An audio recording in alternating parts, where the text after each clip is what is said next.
38억 년 전에 바다에서 어떤 생명체가 생겼다는 것은 얘네들 산소를 어마어마하게 만들어냈습니다. 그때 문제가 생겼습니다. 생명들에게. 산소가 독인 겁니다.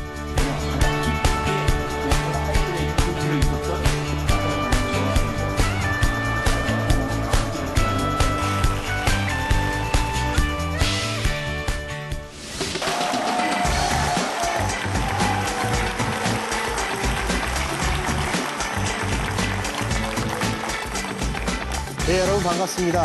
사람을 위한 과학, 알기 쉬운 과학, 그리고 지식이 쌓이는 과학 강연, 사과나무의 진행자 고산입니다.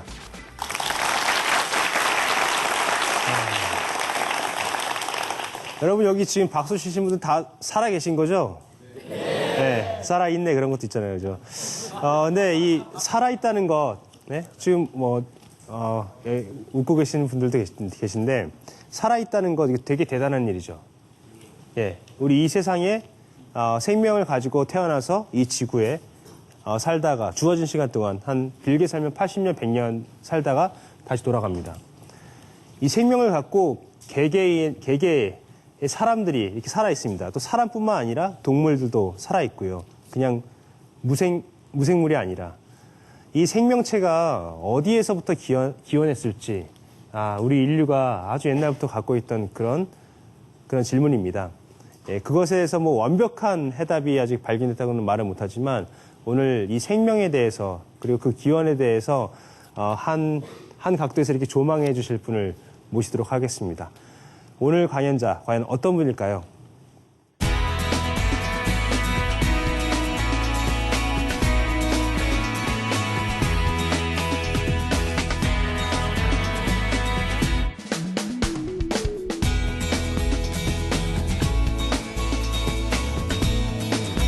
제가 강연할 오늘의 주제는 38억 년 생명의 역사입니다.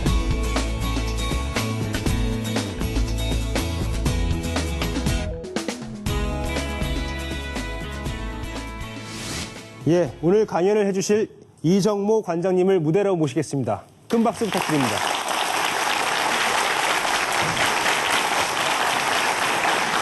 안녕하세요. 안녕하세요. 네, 관장님 안녕하세요. 안녕하십니까. 예, 반갑습니다. 제가 아까 그 뒤에서 관장님께 여쭤봤습니다. 이 시작할 때 어떤 질문을 드리면 좋을까 했는데 한 가지가 관장님께서 그 곤란한 질문을 제가 알아냈습니다. 그래서 그 질문을 드리도록 하겠습니다. 관장님, 생명이라는 게 뭐라고 생각하십니까? 생명은 여기에 있는 모든 분들입니다. 그러니까 죽어있지 않은 것들은 다 생명이겠죠. 네. 그러니까 죽어있지 않은 것들은 생명입니다. 근데 살아있는 것들은 어떤 그 기준들이 있거든요. 외부하고 다른 거죠. 그러니까 환경과는 다른 어떤 것.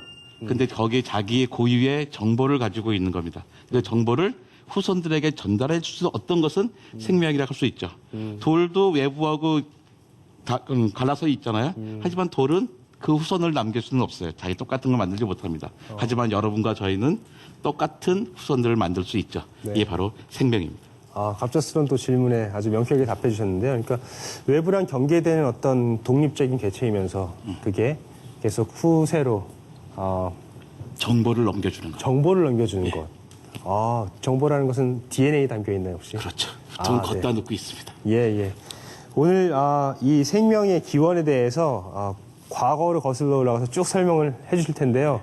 과연 어떤 강연 해주실지 기대가 무척 크게 됩니다. 여러분 큰 박수로 강연 청해 듣겠습니다.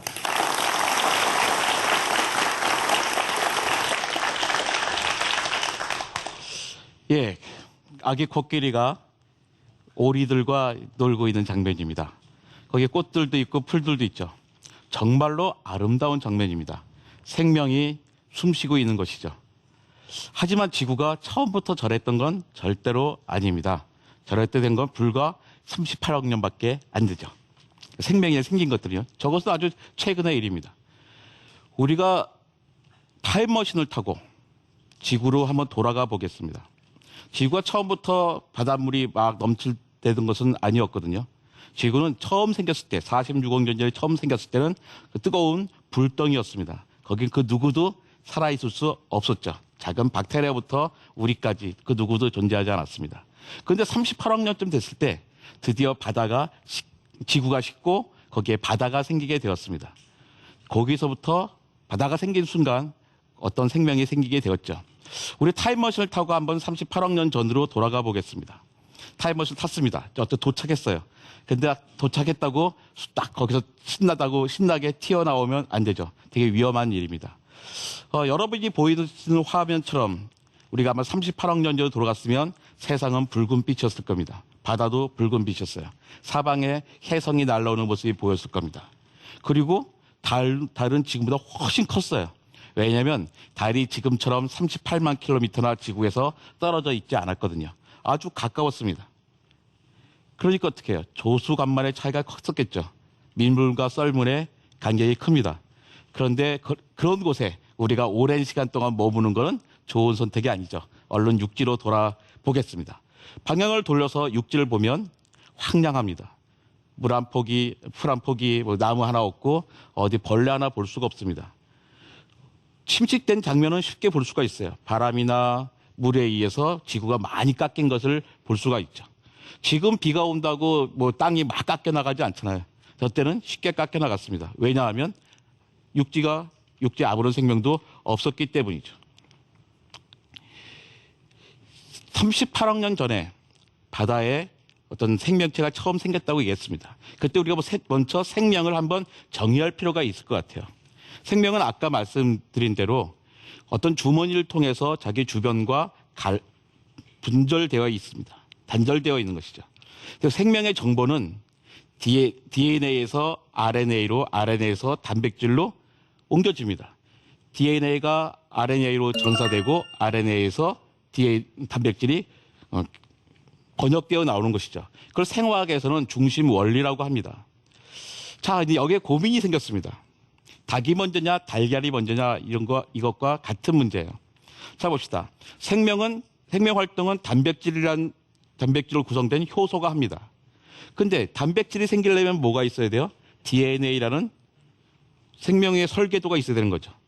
그러면 생명의 설계에서 단백질이 넘어오는 과정은 전사가 되고 해석이 되는 과정은 단백질 효소가 있어야 됩니다. 그런데 단백질이 없었는데 DNA만 있다고 해도 소용이 없잖아요. 단백질이 이미 있어야 되고. 그 단백질이 있으려면 DNA라는 설계도가 미리 있어야 되는 거죠. 여기에서 정말 고민에 빠졌습니다. 1982년에 조그만 RNA를 하나 발견했어요. 근데 이 RNA는 유전 정보도 갖고 있으면서 효소 작용도 하고 있었습니다. 그러니까 어떻게 해요? 단백질의 기능과 유전자의 기능을 다 갖고 있는 거죠. 그러면서 이 고민이 해결되었습니다. 38억 년 전에 바다에서 어떤 생명체가 생겼다는 것은 어떤 바다 한 구탱이에서 조그만 기름주머니 안에 작은 RNA가 들어있었다는 겁니다. 근데 그 RNA를 갖고 있는 기름주머니가 스스로 복제를 해서 후손을 남겼다는 것이죠. 자, 생명의 역사가 38억 년입니다. 38억 년은 정말로 긴 시간이잖아요. 여러분이 감을 잡기가 쉬운 시간이 아닙니다. 저도 못 잡겠어요. 하지만 초등학교 2학년만 돼도 1년이라는 시간은 다 기억합니다. 왜냐하면 여름방학과 겨울방학을 지나고 났더니 1년이 갔구나. 다 깨닫는 거죠.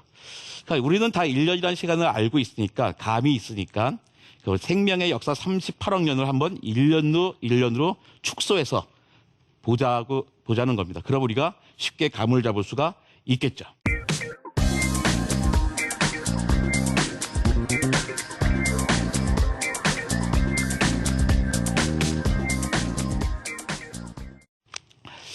자, 생명의 역사 38억 년을 1년으로 만들었습니다. 저기 한 칸은 약간 1월달, 2월달 이렇게 있잖아요. 한 칸은 거의 3억 년이라고 보면 되겠죠. 그러니까 생명의 역사로 달력으로 봤을 때 1월 1일 0시, 그러니까 지금부터 38억 년 전에 지구 한 구석에서 기름주머니 속에 작은 RNA가 들어있었습니다. 이래서 생명은 시작되는 것이죠. 2월달이 되자 한 3억 년이 지나자 어디에선가, 지구 어디선가 광합성을 하는 미생물이 생겼습니다. 아주 조금 산소를 뽀글뽀글 만들어내고 있는 거죠. 그 시간이 3월달, 4월달까지 갔습니다. 생명이 생겨서 자그마치 12억 년이 지난 거죠. 하지만 우리가 타임머신 바깥으로 본다고 해서 변화는 아무것도 없습니다. 바다를 봐도 변화는 없어요. 그냥 아주 진하던 한 치 앞도 보이지 않았던 보라색의 바다가 연 분홍에 살짝 들여다 보이는 바다로 바뀌었을 뿐이죠. 5월 달이 되었습니다. 5월 달이 되자 획기적인 변화가 생겼습니다. 남세균이라고 하는 시아노박테리아가 생긴 거죠. 이 시아노박테리아는 엄청나게 많은 산소들을 뿜어내기 시작했습니다. 광합성을 하는 겁니다. 시아노의 박테리아의 모습은 여러분이 저기 보이는 작은 그림 같은 박테리아들입니다. 우리 맨눈은 보이는 게 아닙니다. 얘네들 산소를 어마어마하게 만들어냈습니다. 그리고 그게 6월, 7월, 8월까지 갔습니다. 그래도 우리가 바다를 들여다보면 아무런 변화가 없습니다. 하지만 이제 바다는 맑아졌어요. 투명해졌습니다. 드디어 우리가 헤엄을 쳐도 될 것 같은 모습이 되었습니다. 그렇다고 해서 우리가 나가도 되는 건 아니에요. 자, 지금까지는 산소가 생길 때마다 그 산소는 소비가 되었습니다. 누가 소비했냐면 생명이 아니라 바닷속에 있던 떠다니던 많은 금속들이 소비를 한 거죠. 예를 들면 철 원소와 결합을 해서 가라앉습니다. 산화철이 돼서. 그때 흙과 엉겨서 만들어진 것이 철광석이죠.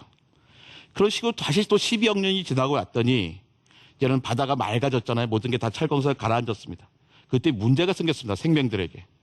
산소가 독인 겁니다. 산소가 많아져요. 그래서 생명은 살기 좋아지겠지만 사실 아닙니다. 산소는 독이거든요. 생각해 보십시오. 멀쩡한 철판이 있었는데 거기 산소가 결합됩니다. 그럼 어떻게 되죠? 녹슬고 부서지잖아요. 이 양초가 있는데 양초에 산소가 막 결합합니다. 어떤 일이 일어납니까? 양초가 타서 없어지죠. 생명도 마찬가지입니다. 세포에 산소들이 막 들어오면 세포들이 망가집니다. 특히 세포 안에 있는 유전자들이 망가지는 거죠. 자, 이렇게 유전자가 있는데 이쪽에 산소에 의해서 망가졌다 합시다.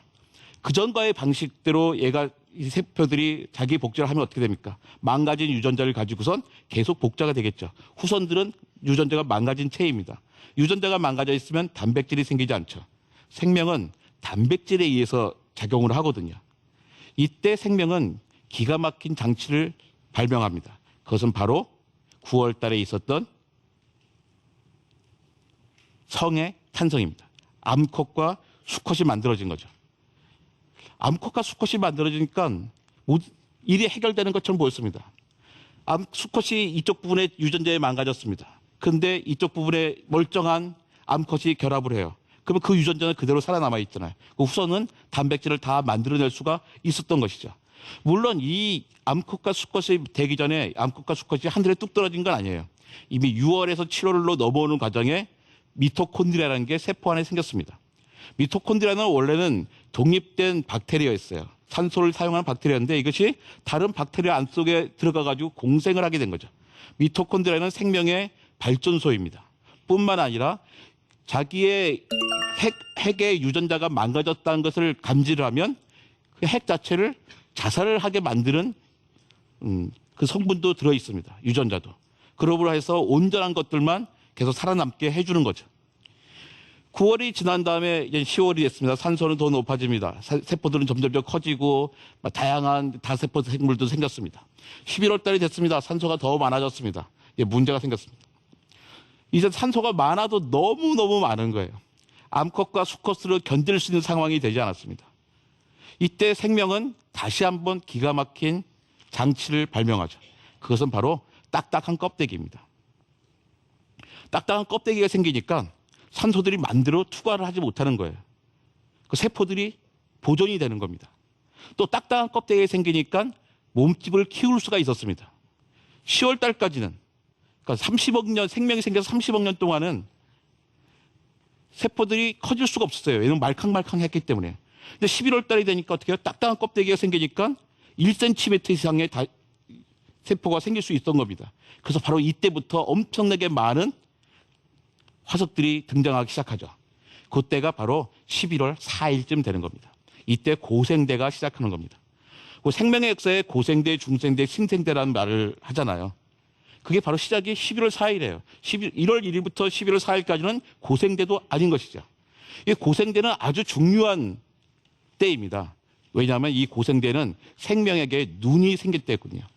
그 전에까지는 생명은 눈이 없었어요. 입을 벌리고 있으면 먹이가 내 입에 벌리고서 먹이가 내 입에 들어오기를 바랬을 뿐이죠.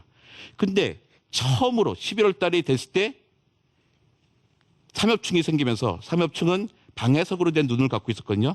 이제 눈을 뜬 겁니다. 내가 뭘 먹어야 될지, 내가 어떤 포식자를 피해야 될지 알게 된 거죠. 이때부터 눈은 진화의 가장 중요한 선택 압력으로 작용합니다. 그래서 모든 생명체들이 다 눈을 갖게 되죠. 그 다음에 12월에 달 때쯤 누군가 육상으로 올라갑니다. 11월 21일쯤에 상어가 생기고 25일엔 나무가 생겼거든요. 12월 달에 1일 날 누군가 육상으로 올라간다는 뜻은 이미 나무가 그 위에 많이 있었다는 뜻이죠. 12월 초까지 아주 지구는 번창했습니다. 지구는 아주 화려했어요. 푸른 땅이었습니다. 그런데 갑자기 12월 7, 8, 9가 되니까 사막으로 변합니다. 이때가 바로 판게아라는 게 만들 때입니다. 초대륙이라고 하잖아요. 모든 대륙이 합해지는 거죠. 생명체가 살기 좋은 곳은 해안가입니다. 해안가에 주로 살고 있고 내륙은 사막이죠. 근데 흩어져 있던 대륙들이 막 합쳐졌어요. 커다란 대륙이 만들어졌습니다. 그러니까 어떻게 돼요? 해안선이 줄어들었죠. 안쪽에는 사막이 많이 늘어났습니다. 생명체가 아주 살기 안 좋은 때였어요. 거기서 조류들도 막 단순해졌죠. 그때 설상가상으로 지금 시베리아 지역에서는 커다란 화산 활동이 일어나기 시작합니다. 지금 시베리아에는 유럽 연합과 비슷한 크기의 화산암이 400에서 2000m 두께로 깔려 있거든요. 이때 화산 활동이 터지면서 이산화황이 나오면 이산화황이 냉각 작용을 일으킵니다. 또 불속가스와 염소가스가 나오면서 산성비를 일으켰겠죠. 이산화탄소가 나오면서 온실효과를 일으킵니다. 이 시베리아의 화산 활동은 멸종의 방아쇠였습니다. 온도가 오르니까요, 바다 깊숙이 메탄 하이드레이트 형태로 있었던 메탄들이 분출되기 시작합니다. 메탄은 이산화탄소보다도 더 강력한 온실 가스거든요. 그 메탄이 나오면 더 뜨거워지고, 그러면 또 메탄이 하여튼 더 나오고, 그래서 악순환이 막 거듭됐습니다. 그때 하늘에선 산성비가 내리죠. 더워지죠. 식물들이 죽었습니다. 식물이 죽자 초식동물이 죽고, 초식동물이 죽자 육식동물도 죽었죠. 땅 위에 풀이 없으니까 비가 오면 토양은 휩쓸려서 바다로 내려갑니다. 산성비에 그다음에 육지에서 흘러나온 토양의 바닷속의 동물도 싹 사라지고 맙니다. 그게 고생대에서 중생대로 넘어오는 페름기, 트라이아스기 대멸종이란 겁니다. 이때 생명의 95%가 사라지고 맙니다. 그래서 참 생명은 대단한 게요. 아무것도 살 수 없었던 그 시대에 12월 10일쯤 되니까 새로운 생명체가 생겨납니다. 텅 빈 자리에 누군가 차지하기 시작한 거죠. 그게 바로 공룡의 시대입니다. 공룡은 그러다가 12월 24일쯤 멸종하고 맙니다.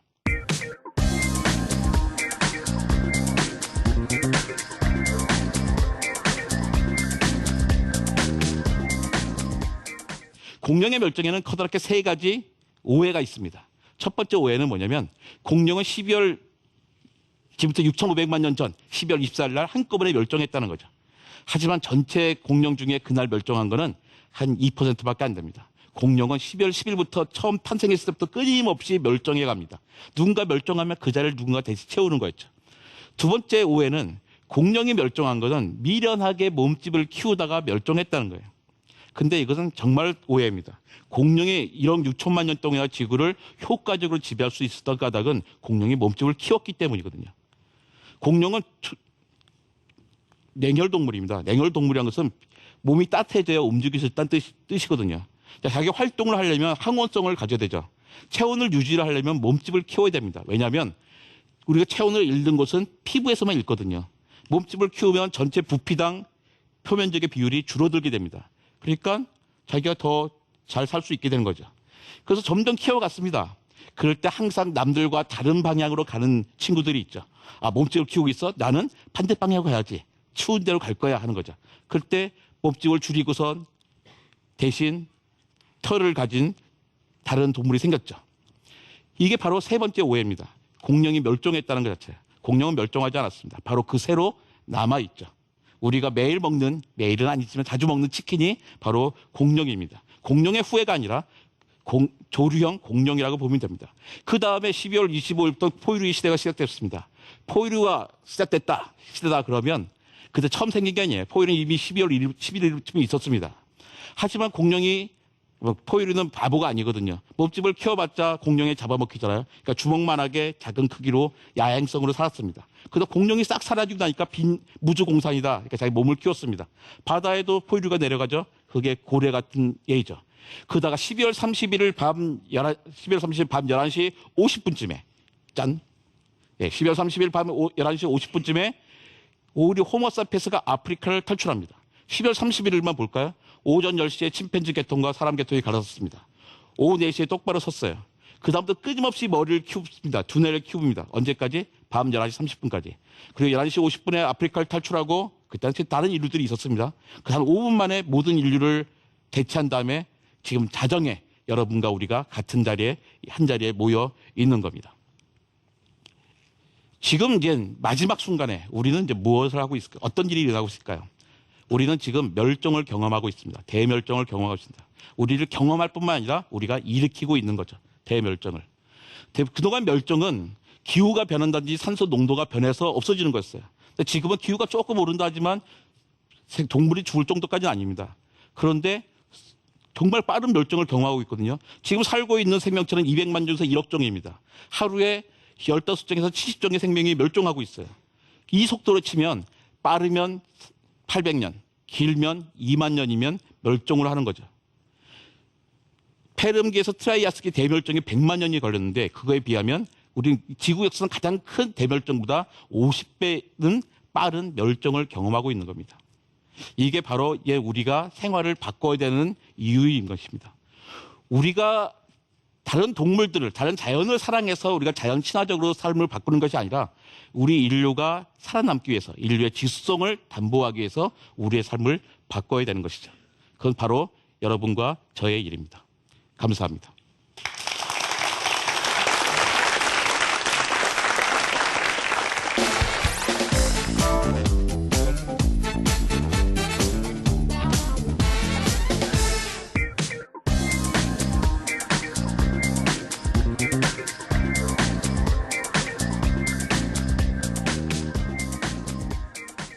우리 생명체가 이 지구에 등장했을 때부터 그 1년으로 보고 쭉 현재까지 얘기를 아주 대서사시를 아주 재밌게 풀어주셨는데요.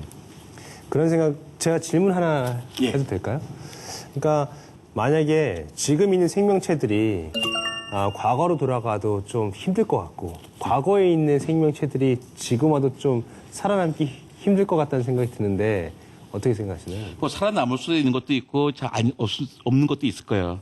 하지만 지금 생명체들은 지금이 가장 적합한 거죠. 만약에 우리가 아까 제가 말씀드렸듯이 타임머신 타고 얼마 이상 전으로 가면 5억 년 전만 가도 우리는 살아남지 못하거든요. 그러니까 불과 최근에밖에 안 되니까요. 그렇다고 옛날에 15% 살아야 되는 동물들을 지금 산소 농도 21% 데려두면 그 친구도 견뎌내지 못할 거예요.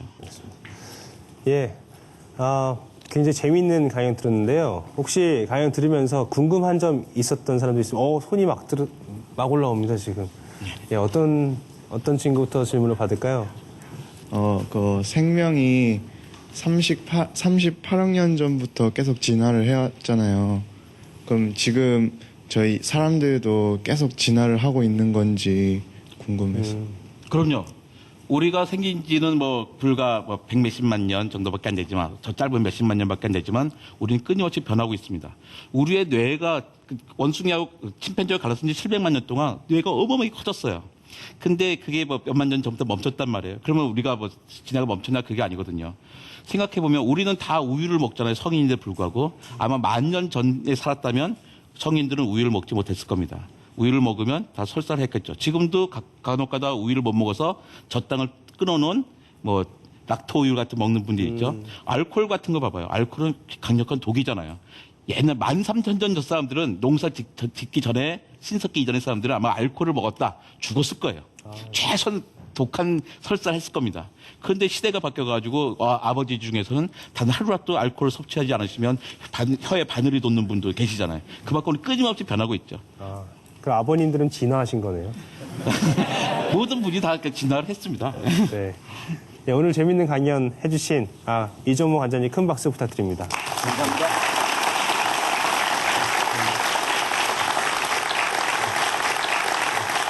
예, 오늘 이정모 관장님께 그 38학년 생명의 역사를 쭉 들어봤는데요.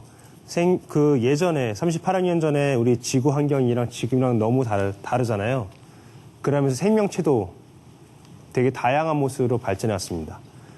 근데 마찬가지로 이게 이 생물학적인 그런 관점에서뿐만 아니라 우리 스스로 인간이 생명을 바라보는 그런 관점도 시기에 따라서 점점 변해가는 것 같습니다. 그렇죠? 예. 요즘에 안타깝게도 굉장히 많은 그런 아주 젊은 영혼들을 떠나보내야 되는 그런 안타까운 일도 있었는데요. 또 지금 이 시점에서 우리한테 중요한 그런 생명의 의미라는 것도 어떤 건지 이런 것도 돌이켜볼 수 있는 그런 시간이었던 것 같습니다. 예, 톡톡 튀고 아삭한 과학 강연 사과나무. 저는 다음 시간에 찾아뵙겠습니다. 감사합니다.